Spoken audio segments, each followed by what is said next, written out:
ایک بزرگ سے کسی نے پوچھا، انسان کا سکون کہاں چھپا ہوا ہے؟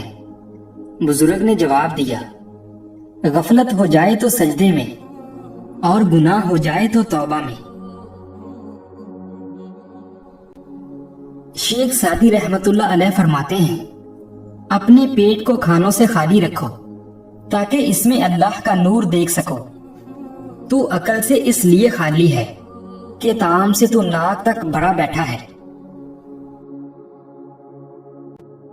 شیخ عبد القادر جیلانی رحمت اللہ علیہ فرماتے ہیں، تو اللہ کی راہ میں مستحق کو بھی دے اور اسے بھی دے جو مستحق نہیں۔ اللہ تجھے وہ دے گا جس کا تو مستحق ہے، اور وہ بھی دے گا جس کا تو مستحق نہیں۔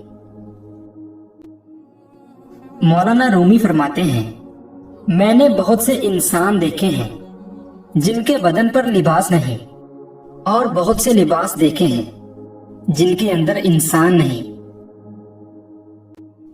امام غزالی رحمت اللہ علیہ نے اپنے بیٹے کو نصیحت کی کہ بیٹا، دنیا میں ایمان کے بعد اگر کوئی چیز تلاش کرنا تو اچھا دوست تلاش کرنا، کیونکہ اچھا دوست ایسے درخت کی مانند ہے جو سایہ بھی دے گا اور پھل بھی۔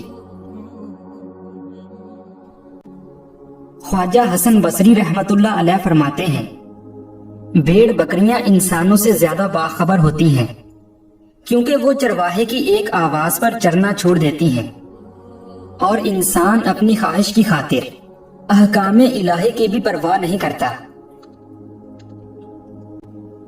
شیخ سعدی رحمت اللہ علیہ فرماتے ہیں، اس سے کمینہ کوئی نہیں جو اپنے اوپر مہربانی کرنے والے کو کمینہ سمجھے۔